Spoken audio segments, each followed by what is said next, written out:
السلام علیکم، کیسے ہیں دوستو؟ ندیم افضل چند نے حق ادا کیا ہے۔ میں قسم سے کہہ سکتا ہوں کہ گلگت بلتستان میں ہمارا ایک ہی سیٹ نہیں تھا، لیکن فارم 47 ہمیں مل گئی ہے۔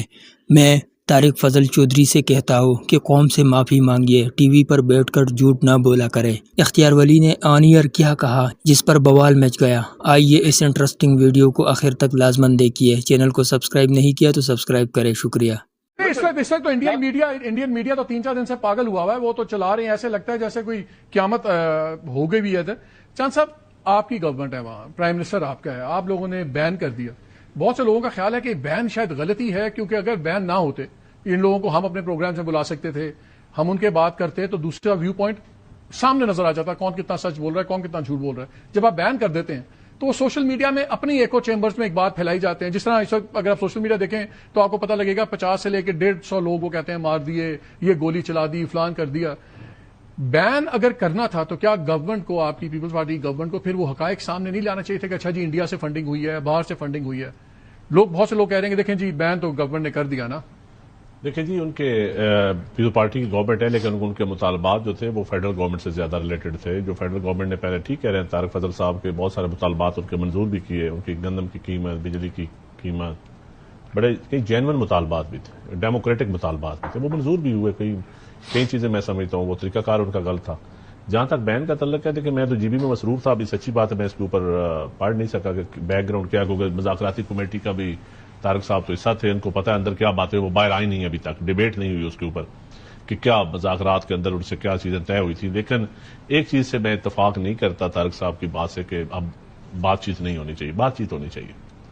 ہم ایک جمہوری ملک کس سے کریں گے؟ دیکھیں جو لوگوں کو مار رہے ہیں، نہیں، لاشیں مسک کر رہے جو ہیں، لوگوں کو مار رہے ہیں، جو لاشیں مسک کر رہے ہیں، ان سے تو نہیں، لیکن پولیٹیکل جماعتوں کو آپس میں تو بیٹھ کے اس کا حل سوچنا چاہیے، تمام پولیٹیکل پارٹی۔ یہ کہتے ہیں کہ ہم نے ان کو کہا تھا، ان کا میں بیان دیکھ رہا تھا طارق فضل صاحب، یہ کہہ رہے ہیں کہ ہم نے ان کو کہا تھا کہ اس پہ آل پارٹیز کانفرنس بلا لیں، انہوں نے انکار کر دیا۔ آل پارٹیز کانفرنس میرے خیال میں تو طے بھی ہو چکی تھی، اور اس میں نیشنل پارٹیز میں آبزرور کے طور پہ بھی بیٹھنا تھا۔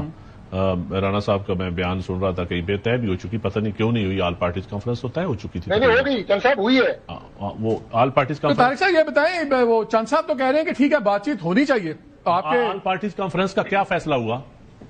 جی چند صاحب، آل پارٹیز کانفرنس جو ہوئی اس میں جوائنٹ ایکشن کمیٹی کو دعوت دی گئی کہ آپ آئیں اس میں شرکت کریں، انہوں نے اس کا بائیکاٹ کیا، اور اس کا اعلامیہ یہ تھا کہ یہ فیصلہ جو کانسٹیٹیوشنل امینڈمنٹ ہے 12 سیٹوں کا خاتمہ، یہ آزاد کشمیر کی قانون ساز اسمبلی کا پریروگیٹو ہے، اور اسمبلی ہی اس کی امینڈمنٹ کر سکتی ہے، یہ کوئی اور 12 لوگ ایک بند کمرے میں بیٹھ کے اس کا فیصلہ نہیں کر سکتے۔ یہ اس کا اعلامیہ کا حصہ تھا، اور یہ انہوں نے مقدمہ کشمیر اسمبلی کے اوپر چھوڑ دیا۔ اور دوسری بات، جو ریفرنس دائر کیا گیا سپریم کورٹ آف آزاد جموں و کشمیر، اس کا فیصلہ یہ تھا کہ ان کو کانسٹیٹیوشنل پروٹیکشن حاصل ہے، انہیں آپ ایگزیکٹو آرڈر سے ختم نہیں کر سکتے، اس کے لیے کانسٹیٹیوشنل امینڈمنٹ ہی واحد حل ہے، اور اس کے لیے اگین آپ کو ڈیبیٹ کرنی ہے۔ میں تو ایک جملہ کہوں گا مالک صاحب کہ اگر یہ جو کلدن تنظیم ہے جوائنٹ ایکشن کمیٹی، اگر یہ کہتے ہیں کہ جناب یہ تو ایک پاپولر پبلک سینٹیمنٹ ہے، عوام کی ڈیمانڈ ہے، تو یہ سلوگن تو لے کے آپ الیکشن میں جائیں، یہ ہم نے چوتھی پروپوزل دی تھی، عوام آپ کو الیکٹ کر لیں گے، آپ آگے امینڈ کر دیں۔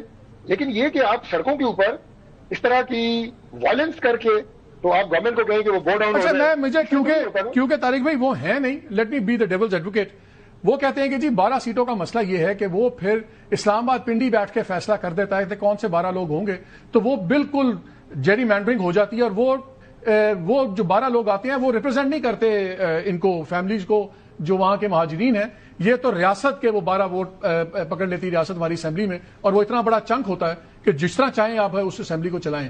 اس کا کیا حل ہے؟ اس کا how do you deal with that? Sir اس کا مالک صاحب اس کا بڑا لاجیکل حل ہے، وہ یہ ہے کہ سب سے پہلے تو میں یہ کہوں کہ 30 مئی کو جو ہم نے مذاکرات ابھی کیے چند دن پہلے، ہم نے ان سے یہ نہیں کہا کہ 12 سیٹوں پہ بات نہیں ہو سکتی۔ کچھ جو بات انہوں نے ریزرویشن تھی جو جموں کی مہاجرین کی سیٹیں ہیں اس کے اوپر، کہ اس میں ووٹوں کی تعداد کم ہے اور تھوڑی ووٹیں لے کے لوگ ایم ایل اے بن جاتے ہیں، ہم نے کہا اس پہ بیٹھ کے بات کریں، 2 3 4 اوپر کا ہو بھی سکتی ہیں، ایسی کوئی بات نہیں کہ ہم نے کہا کہ نہیں۔ اسی لیے تو میں کہہ رہا ہوں کہ ہم نے، یعنی یہ کم از کم قائرہ صاحب کے الفاظ میں دہرا دیتا ہوں کہ آئی بیگ یو کہ آپ 10 دن آگے کر لیں، 9 نہ کریں، 10 کر لیں، ہمیں ٹائم دیں۔ ہماری ساری سینئر قیادت جی بی میں ہے، وہ آ جائیں گے، ہم ان سے مشورہ کریں گے، تو ان پہ ہم کچھ آگے پیچھے کر لیں گے۔ یہ ہمارے، میں آپ کو بالکل کلیئرٹی سے بتا رہا ہوں۔ آپ لوگ کہتے ہیں کہ ایک سیٹ تھی،